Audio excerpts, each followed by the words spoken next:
Good morning, everybody. This is Dee. We are starting our technical assistance session for the day. If you have any questions at all, please type them into the chat pod. We will start with eligibility and enrollment and then pre and post assessment just in case anybody has any new participants starting. What we will do while we're waiting for somebody to type anything, I'll start with Tammy and see if Tammy has anything that they would like to say to the audience. Good morning, everybody. Not really. We're just kind of plugging away with our programs. We're getting real close to obviously meeting our performance numbers. Expenditures is what we're looking at now, and we are going through doing some modifications and realignments at this time of expenditures. But yeah, we're on the whole, the back end of this, and hopefully everybody's having a lot of success with their programs. Great. Now we're near the end of the month. Do they need to be getting their end of the month reports getting gathered up? Well, they need to obviously be doing their payroll and their expenditure report uploads, and I'll be evaluating those again today and doing cash requests today for expenditure report forms. Their DGR won't be due until October, which is a quarterly monthly report, but they're going to be receiving information from me here soon regarding just wrapping up, programs. We need to align costs with grants since DCO has 2 grants. So we're going to have to align our costs with the grants, and that's information that they're going to be receiving from me here in the near future. Great. All right. Fred, would you like to, Fred, did you call in? Yes, let me unmute your phone. And Fred, would you like to say anything to the audience or on behalf of DHS? Just keeping it brief that everything's going fine. If you have any questions, just give me a call, and we'll follow up on any question that you present in this chat. That's it. Great. Thank you very much. Mm-hmm. All right. Okay, so I don't see any questions about eligibility and enrollment or pre- and post-assessment. So I do see a question about Employment 101. So if you would like to type your question in there so that we know what you would like to see, I can make a demonstration about the particular item if you need to do that. And while we're waiting for that to take place, what I'm going to show you, excuse me, is I'm going to show you what we have going on as far as success stories are happening. So I'm going to share my screen here.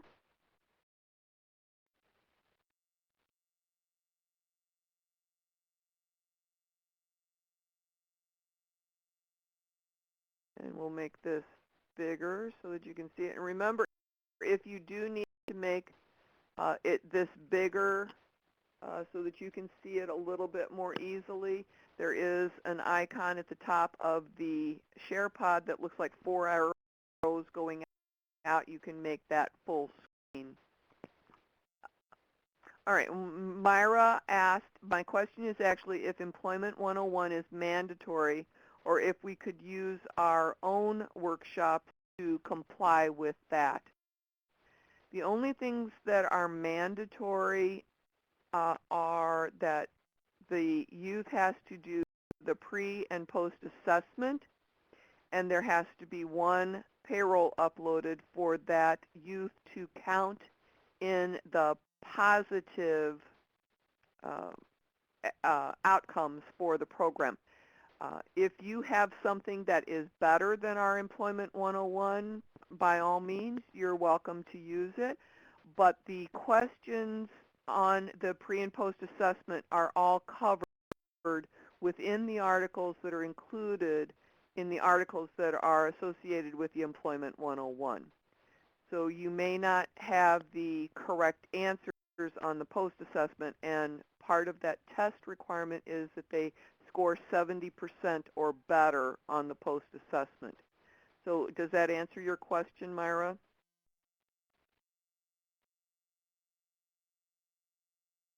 Okay.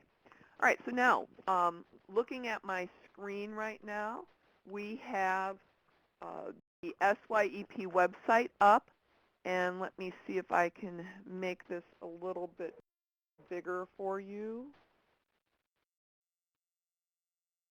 Hopefully that helps you be able to see it a little bit better. On the screen across the top is the actual website itself. These are the regular tabs across the top, and we have a new tab that is all active for SYEP 2014 Success Stories.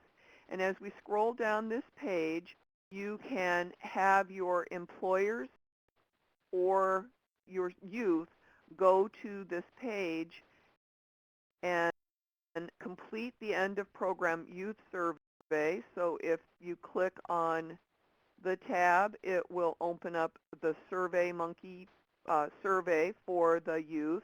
They answer a few questions, go on to the next page, answer them completely. I'm not exactly sure how many questions there are. I think it's about 20 or less. So then the other option here is for them to log into their SYEP account and to submit their success story. Now, employers can click the tab to complete their survey, and their survey is one page. All they have to do is fill out this one page right here, and as you can see, then they are done. So that is great time-saving effort for the employers. We hope that you are able to get all of your employers to complete the survey for you.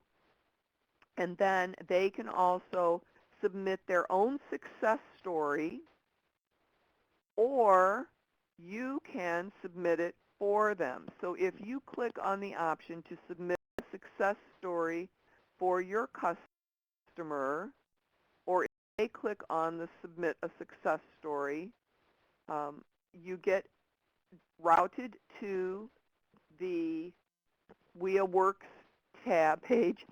Excuse me. I needed to sneeze. I apologize. And then all they have to do is read the directions so that they can write a really good success story, and then click the box. It takes them to log into their WorkNet account, and if they did not already log in, they can log in by clicking the My Illinois WorkNet account. They can submit a success story about a WIA registered customer, an incumbent worker. We're looking at a business, we're looking at a success story for the youth. And so we want to, about a special project success, which is the youth, summer youth employment. And so then they would click next, or you would click next, name the summer youth project,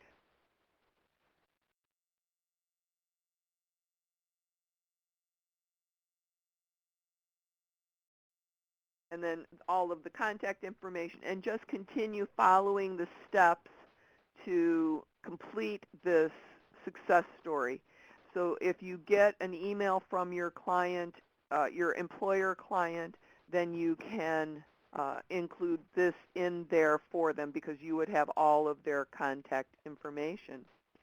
So that's a real easy way for you to get this information from employers to add, and then just ask your youth to go to their account. And also on this page we have for success story writing.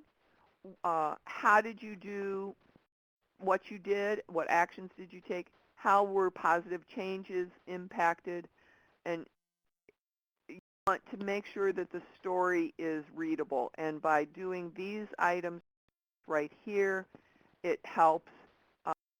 So include an image because people are so visual. You want to make sure that you follow some of the tips on our infographic here because we want to make sure that the pictures are appropriate, first of all, and that they are a good picture, a good representation of the program. Maybe it's something that you did on the job site itself while the youth was working, so that might be a really good idea to do that. So let's take a look at how the youth can fill out their success story. Once they've logged in, they go to their dashboard, their own personal dashboard, and across the top we have the tabs for the where they can get to the career readiness and all of the information associated with the program. And then you can click on the Success Story tab, and all they have to do is fill in the bottom, because all their information will be submitted based on the program, how they were participated that you did for this. And Celia is asking, is our success stories mandatory for all youth? And no, not really. It's just a really good idea to submit the success stories, because that helps us have the program on again in the future. And as Natasha said, it's really important to have a good picture, and we really want to showcase these successes just so that we can continue to have these programs in the future. And as Natasha also pointed out, there's really good examples in the slideshow, and the slideshow is right here at the top of the page. So if you take a look, these are pictures from youth on the job. But let's go back to the success story for the youth. I'm in their profile, and as you can see, all the information was filled in based on their profile in their account. They can pick what their pathway was. You may need to help them with that. They may understand the industries, but you may need to help them select. And then help them write a title. And we have some tips we have a handout in the guide. I'll show you that in just a moment. We have a handout guide that will help you writing the success story. And we also have tips right here for writing a good success story, so that you can see what is really good. Help them with their sentences, maybe, to make sure that they write their sentences appropriately. Fill in the information here for the success story. So, hi, my name is Parker. I worked this summer at, I'm sorry, I don't know where she worked, so I'm going back up to take a peek here with the Springfield Urban League. All right, I'm going to just say that she worked in the community garden. I don't know what she actually did.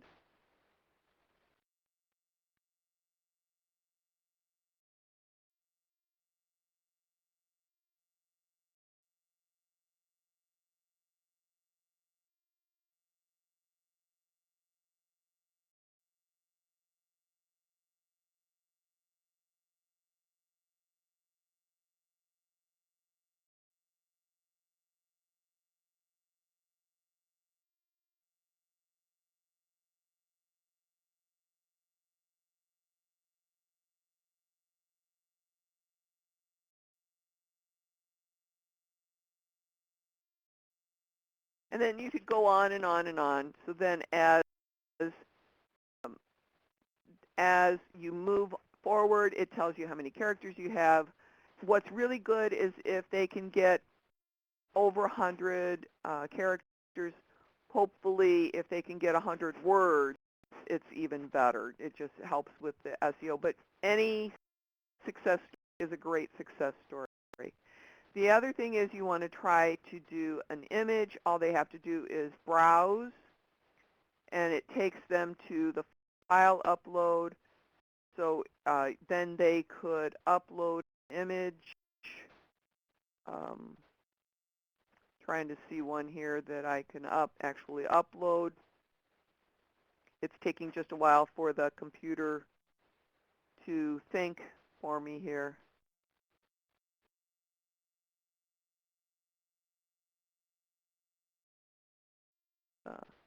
back. Not quite sure what this slide is. It's probably there we go. It's just a picture. So, and then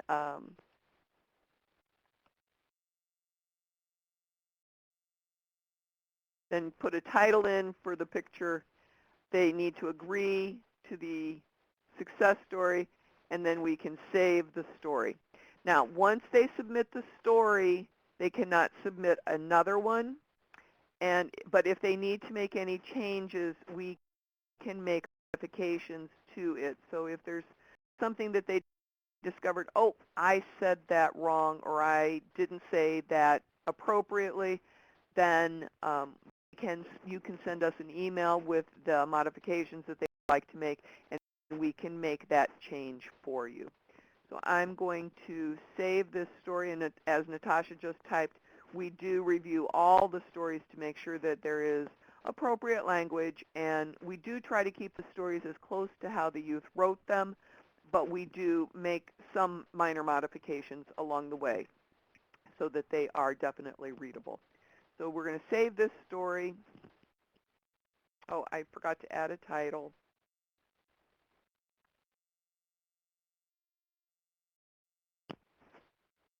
And now we're going to save the story.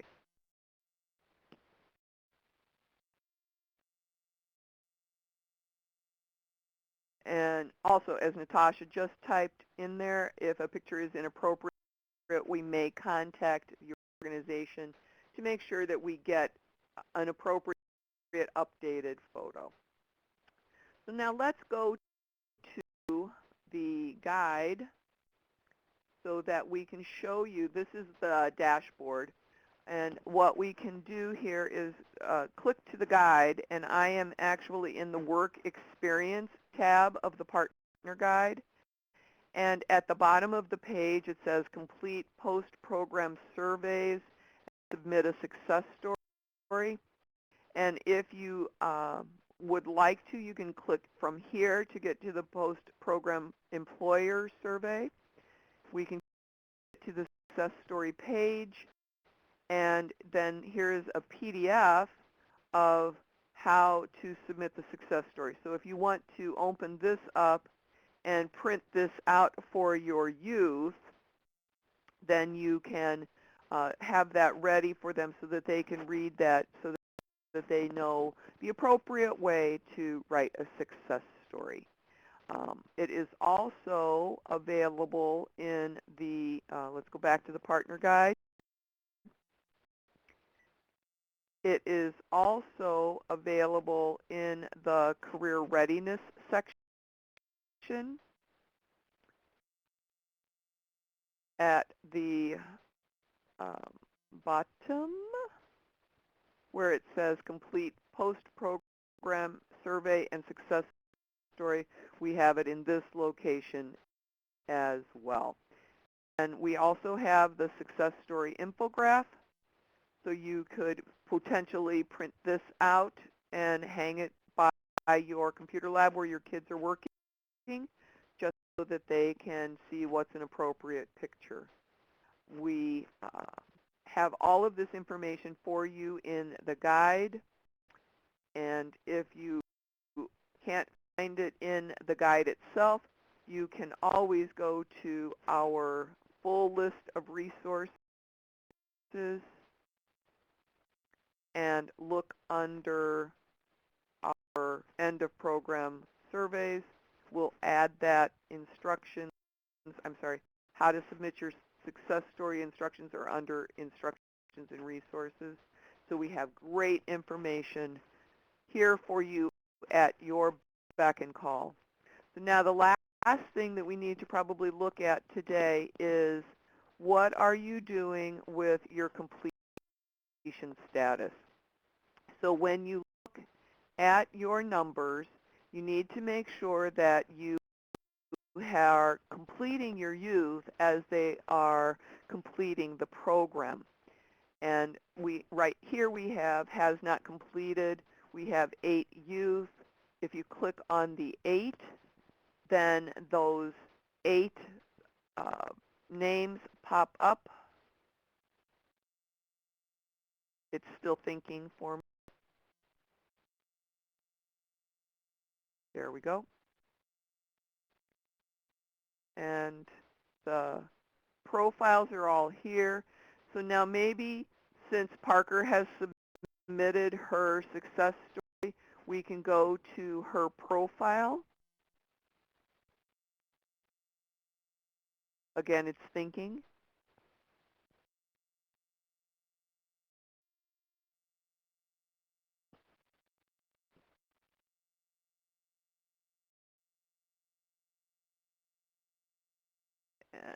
We can go to her profile, and once we're in her profile, then we can, under completion status right here,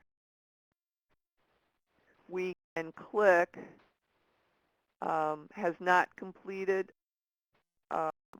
withdrawn, or exited. If they have completed their pre and post assessment, then we have other options that we can use, such as, yes, maybe there's not a payroll for her. But if once you have submitted a payroll, then you can have choices such as entered education, hired full-time, entered the military. I believe there's about six options that you can select from to make sure that they uh, are appropriately, let's go back to the dashboard.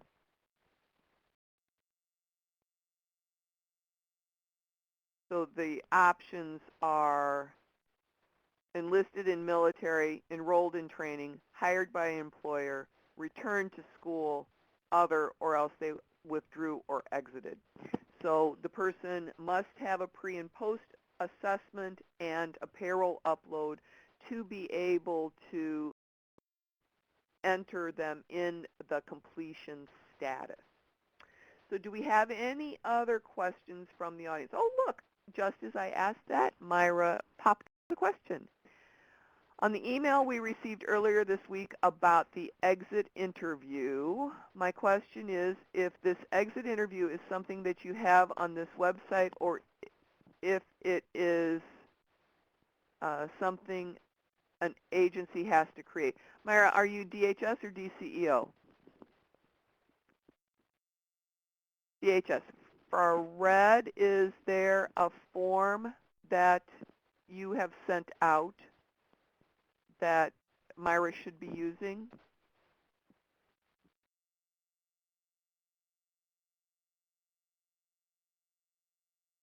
Okay, Fred's going to check on that form for you, Myra. Does that answer your question? All right. Okay, so now do we have any other questions from the audience? I notice a couple of people are typing, so we'll give it just a moment.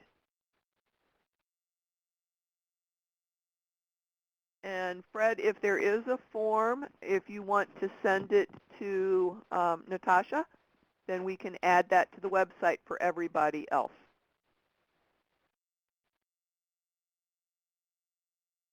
All right. All right, so do we have any other questions from the audience? We're approaching 11 o'clock, so we want to be mindful of everybody's time. If there's anything else that we need to demonstrate for you, I'm happy to do that. We are recording this session, Ryder, so we will have this available for you online.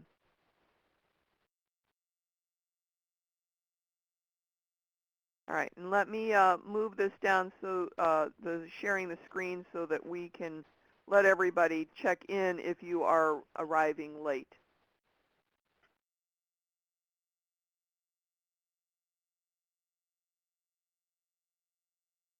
And Celia, are you also DHS?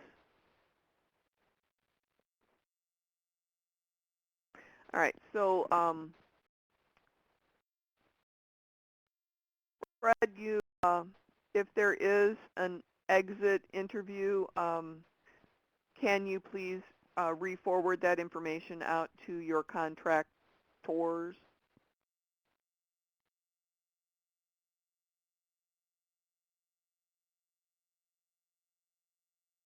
Thank you. All right.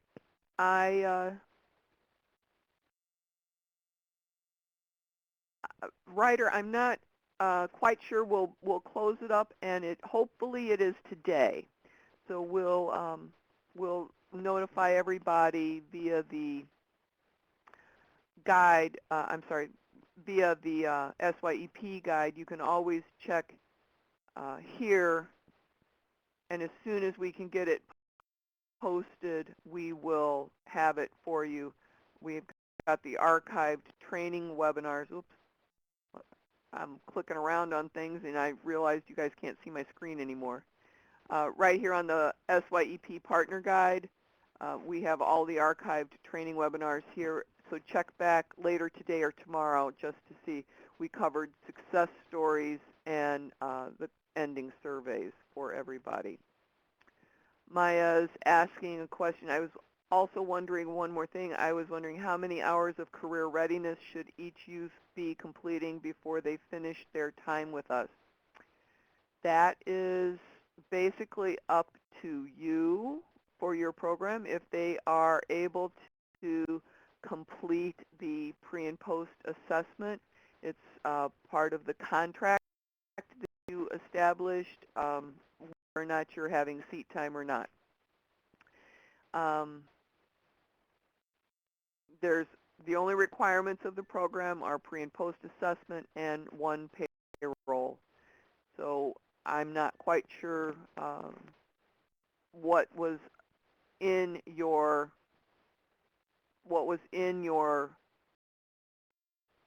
setup. Tammy or Fred, is there a minimum or maximum number of hours for the career readiness training?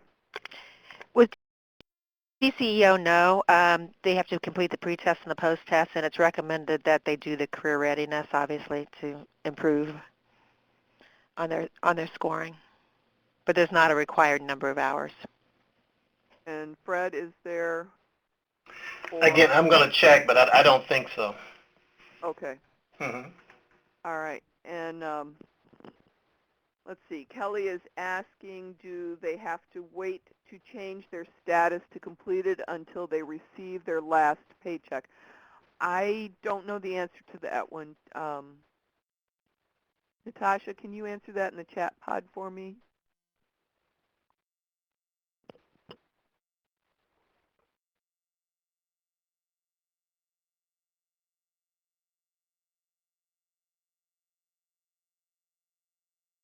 I don't think they have to have received it, but I don't know for sure.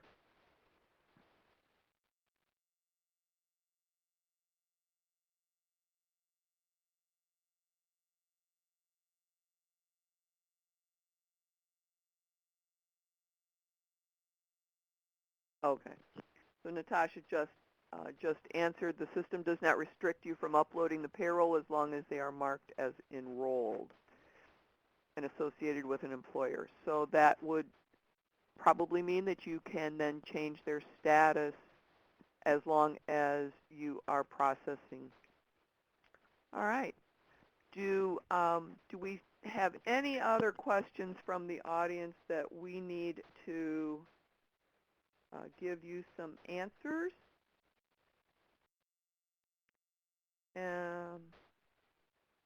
If not, we will end our program. Please make sure that you checked in, and we will see you next week at 10:30 in the morning. So everybody have a great day. Enjoy your last official week of summer since Labor Day is Monday.